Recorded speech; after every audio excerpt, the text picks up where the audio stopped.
Oi meus amigos, tudo bem com vocês? Quero compartilhar mais uma mensagem de vida. Quero falar acerca de um assunto que está brotando, vazando aqui no meu coração. Falar de fé, né? A fé é uma palavrinha que não tem como nós desvincularmos ela da palavra de Deus. E não tem como nós desvincularmos ela da vida, né? Se nós perguntarmos hoje acerca da palavra fé, cada um vai dar uma resposta, mas eu tenho certeza que todo mundo tem fé. Na verdade, ninguém levanta da cama, ninguém caminha, ninguém trabalha, ninguém faz nada se não tiver fé, né? Só que eu não quero falar dessa fé intrínseca que todo ser humano tem. Na verdade, eu quero falar da fé salvadora do Evangelho. A palavra de Deus diz que pela graça sois salvos mediante a fé. Isso não vem de vós, é dom de Deus, não de obras, para que homem nenhum se glorie. Eu falo da fé que é dom de Deus, porque fé por fé, meus irmãos, como eu disse, todo mundo tem uma dimensão de fé, né? Até o ladrão para assaltar um banco, ele tem fé, né? Então ele acredita que vai dar certo, ele acredita que ele não vai morrer, que ele não vai ser preso, né? Logicamente que é uma fé que não é direcionada, né? Um suicida tem fé, né? Ele fala, eu vou dar um tiro na cabeça porque eu não aguento mais viver, né? E eu acho que se eu morrer eu vou para um lugar melhor, vou ficar numa situação melhor, num estado melhor. Então, por que eu estou falando assim, dessa forma? Porque a fé que o Evangelho nos propõe não é essa dimensão de fé que muitas pessoas pensam, né? Hoje fé é luta livre e dá tiro para todo lado, né? Então a fé ela não é um pensamento positivo onde você inculca qualquer capricho do seu coração na cabeça e você começa, eu não posso duvidar e tudo vai dar certo, e começa a dar ordem para Deus, né? Você vê hoje essa teologia da fé rema. Então são pessoas que chegam e começam, Senhor, está na tua palavra, eu decreto, eu profetizo, né? Eu não aceito isso na minha vida, né? Então são pessoas arrogantes que fazem orações caprichosas no coração e não estão nem preocupados se o Deus do amor está dizendo amém. Eles querem que Deus atenda os caprichos do coração, né? Então é uma ideologia do pensamento positivo. É lógico que a fé pede uma mente positiva, sim, mas ela é alinhada com a palavra de Deus, né? E essa ideologia do pensamento positivo ou uma autoajuda, ela vai até um teto, né? Então você às vezes tem um pensamento positivo e é teleguiado e é condicionado para viver atrás daquilo que você acredita. E, gente, estamos no escuro, mas a palavra está sendo ministrada. Mas você nota que Jesus falou o seguinte, ó, que um homem, ele pode ganhar o mundo inteiro e perder a sua alma. Então, são pessoas que acreditam que vão trabalhar, ou que vão roubar, ou que vão passar a perna nos outros, pela dimensão da fé que eles creem. E é possível um homem ganhar o mundo inteiro, mas é possível também esse homem perder a sua alma. Essa fé, ela tem um teto, meu irmão.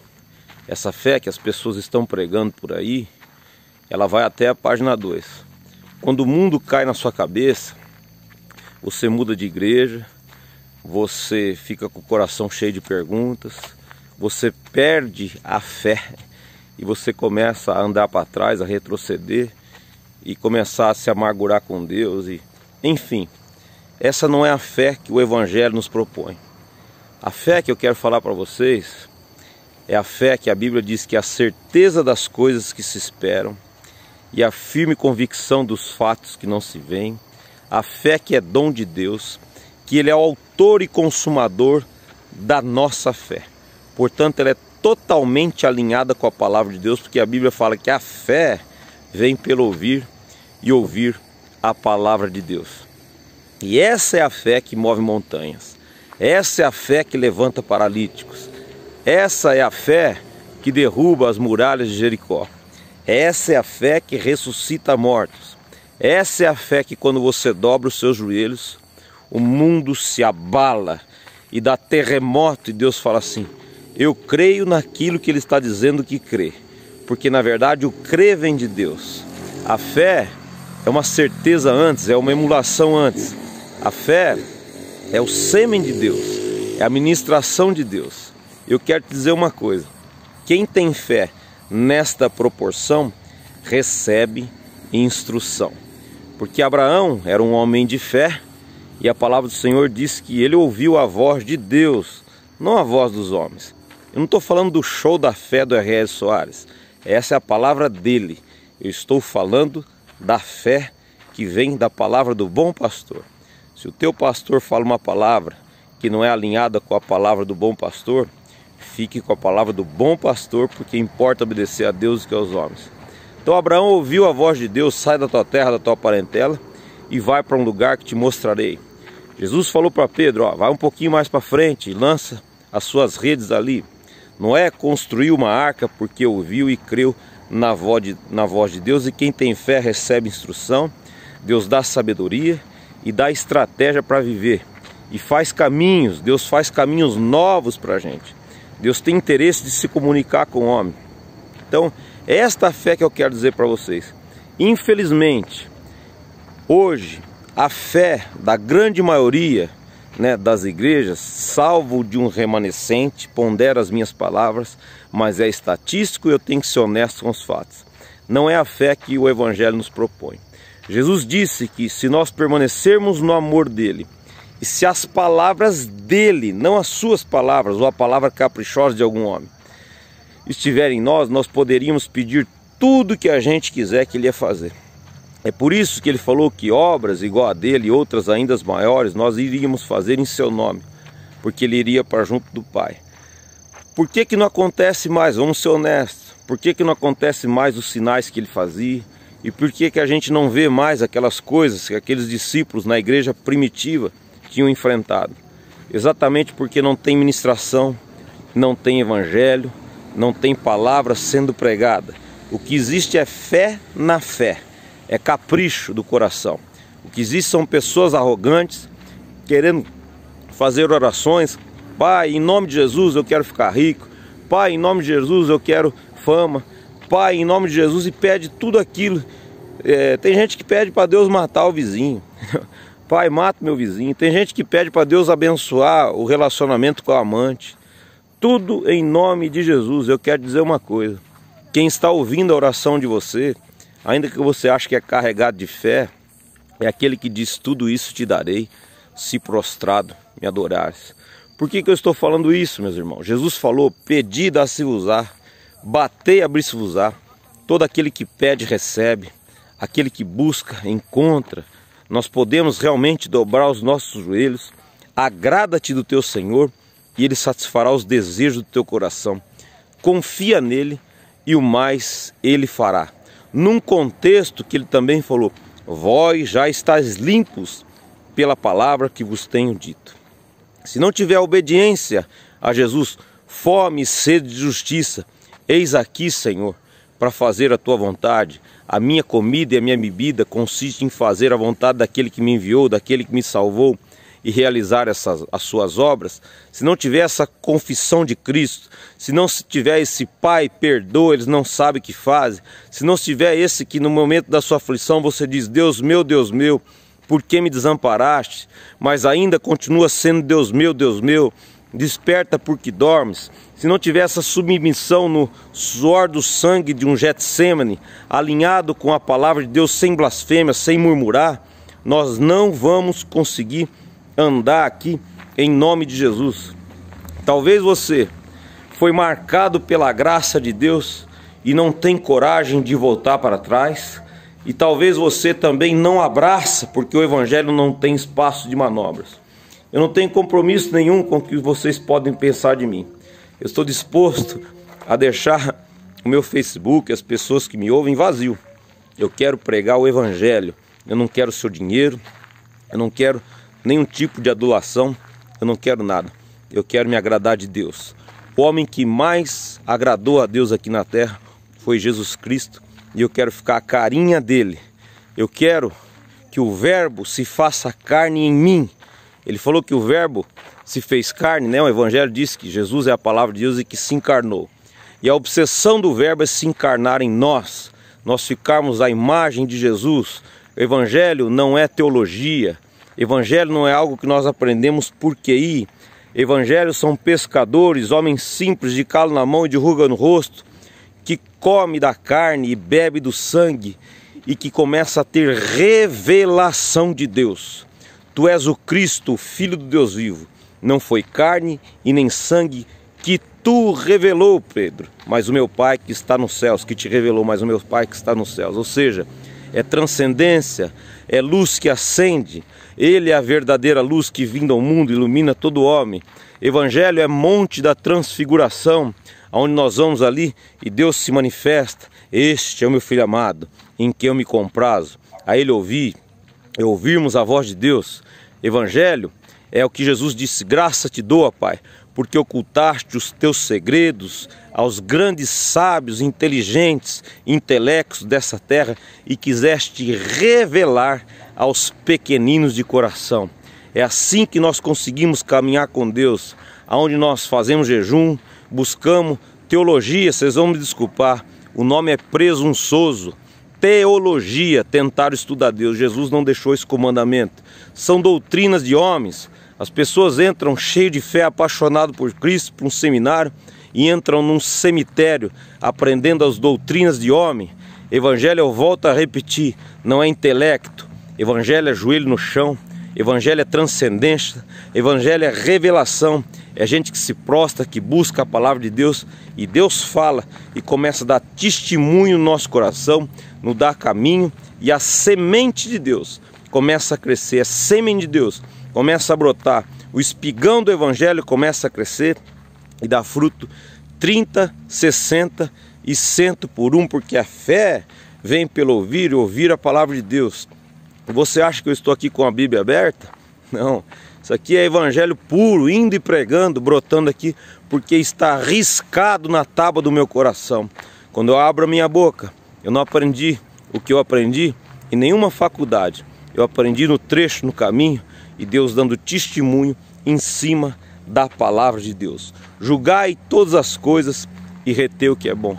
Infelizmente, meus irmãos, hoje quando eu vejo o que a igreja evangélica virou, o que os pastores estão ensinando, 90% das igrejas não dá mais para a gente encontrar um assento. E eu sei, Deus me autoriza que eu digo assim, entendeu? Porque eu tento fazer sempre aquilo que lhe agrada. Eu sei que é estatístico e não dá mais para ouvir o que estão ensinando hoje. São coceiras no ouvido, são doutrinas de homem que as pessoas querem ouvir, mas não tem nada a ver com a palavra de Deus. Jesus nunca divorciou a pessoa dele com os mandamentos e a palavra dele. Permanecei no meu amor se as minhas palavras estiverem em vós. Se vocês permanecerem nas minhas palavras, verdadeiramente vocês serão os meus discípulos. Passarás os céus e a terra, e as minhas palavras não hão de passar. O compromisso de Deus é com a palavra dele, é aquilo que ele disse. E hoje as pessoas pegaram, trocaram o pão da vida por esterco de galinha, e o povo está comendo. Jesus está chamando a nossa atenção. Aprendei de mim, porque sou manso e humilde de coração. Vinde a mim todos, todo mundo foi. Ah, eu sou crente, eu sou de Jesus. Eu quero que você preste atenção no contexto posterior. Aprendei de mim, porque sou manso e humilde de coração. Aí sim vai encontrar descanso para as vossas almas. Quem tem ouvidos para ouvir, ouça o que o Espírito diz às igrejas. Bem-aventurados os humildes de espírito, porque deles é o reino de Deus. Eis que o semeador saiu a semear. É a palavra dele, não é a palavra caprichosa dos homens. Hoje são pessoas, em nome de Jesus, querendo conquistar tesouros, granjear e adaptar, pegar a palavra de Deus e fazer manobras. Jesus disse: não acumuleis tesouros nesta terra, onde a traça e a ferrugem come, mas buscai os tesouros lá do alto, né? São os valores aonde ninguém pode roubar.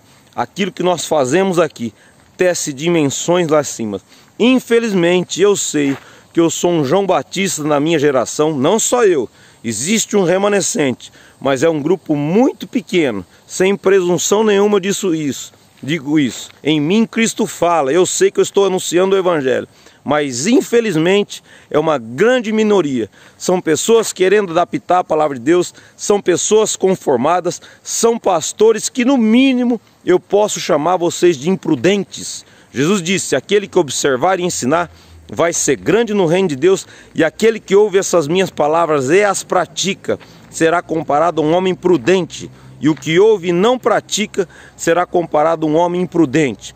Hoje os pastores não sabem discernir a diferença entre igreja e casa do Senhor. Nós vamos num local, ouviu a palavra, todo mundo fala: hoje você veio aqui na casa de Deus. Deus não mora em casa, Deus mora em gente. A igreja de Jesus é 2 ou 3 reunidos em meu nome, eu estou presente. Isso é igreja. Igreja é pessoas, casa de Deus. O templo foi derribado, não ficará pedra sobre pedra. Deus não mora nesse lugar. Deus não habita em tendas feitas por mão, mas Deus mora em nosso coração. Convém-vos que eu vá, para que eu envie um outro Consolador. A mulher samaritana fez uma pergunta para Jesus: aonde é o lugar que deve se adorar a Deus? Vossos pais falam que é nesse monte, vós judeus falam que é em Jerusalém, e a igreja evangélica fala que é debaixo do telhado que eles construíram. É mentira. O Pai está procurando os verdadeiros adoradores que o adoram em espírito e em verdade. O santuário é o coração. João, no Apocalipse, não viu nenhum santuário, porque a luz do Cordeiro iluminava a todos. A verdadeira luz que vindo ao mundo ilumina todo homem. Portanto, culto é a minha vida. Culto não é ir no culto. Eu posso estar no culto, se eu não estiver alinhado com a palavra de Deus, eu não sou culto. Rogo-vos, irmãos, que apresentei o vosso corpo como um sacrifício vivo, santo e agradável, que é o vosso culto racional. Culto é o meu olhar, culto é o meu falar, culto é o meu projetar, culto é o meu caminhar, culto é ser honesto, agir com as pessoas. Tudo aquilo, pois, que quereis que os homens os façam, fazei o vós também a eles. No último dia haverá somente um dogma, onde Jesus disse o critério de julgamento. Mateus 25: vinde benditos do meu Pai, tomai posse do reino que está preparado antes da fundação do mundo. Porque eu tive fome e me deste de comer, eu tive sede e me deste de beber, eu estava preso e vocês foram me visitar, eu estava nu e me vestiste, eu era forasteiro e me acolheste. E as pessoas vão dizer: mas quando, Senhor? Todas as vezes que vocês fizeram para esses pequenininhos, eram para mim que vocês estão fazendo. Ah, porque Jesus te ama. Isso é fácil falar. Eu quero saber se você fala: Jesus te ama e eu também. Aonde está Deus que todas essas coisas estão acontecendo? Maremotos, catástrofes, gente com fome. E as pessoas perguntam: onde está Deus que a igreja evangélica está sendo corrompida? E Jesus está falando: aonde está você? O Jesus é você. A responsabilidade é tua. O pequeno Cristo é você. O Jesusinho andando na terra é você. A responsabilidade é nossa hoje de levar a boa nova. Hoje são pastores conformados, brincando de casinha, trazendo diziminho e ofertas à casa do tesouro. A casa do tesouro não existe mais. A casa do tesouro é o samaritano que levanta o caído na rua. A casa do tesouro é cuidar da causa da órfã e da viúva. A causa do tesouro é gente. Aquele que não cuida dos seus, em primeiro lugar, tem negado a fé. Infelizmente, essa é a palavra de Deus que eu tenho para dizer. Está uma vergonha e ninguém se posiciona. Jesus está voltando e está todo mundo aí conformado, como era na igreja primitiva. Pessoas ali correndo em volta do rabo, até que chegou a perseguição. Ide por todo o mundo é o mandamento dele, e pregai o evangelho a toda criatura. Nas redes sociais hoje nós temos a mídia, e andando e pregando, indo e falando do amor de Deus, mas está todo mundo. Os crentes não se dissolvem mais. São pessoas que vão da casa e entram para a igreja e não se misturam porque acham que são gente de sangue azul. Vocês não conhecem o Senhor de vocês. Jesus andava por todas as quebradas sem se desviar do caminho. O maior exemplo disso é que ele mora dentro de você. Nós somos pecadores e nojentos. Tudo que tem de bom é Jesus emulando em nós. Nós somos seres caídos. Se Jesus que anda dentro de mim, que sou caído, você não vai andar no meio das pessoas para levar a boa nova? Essa mensagem do Evangelho não está sendo mais pregada.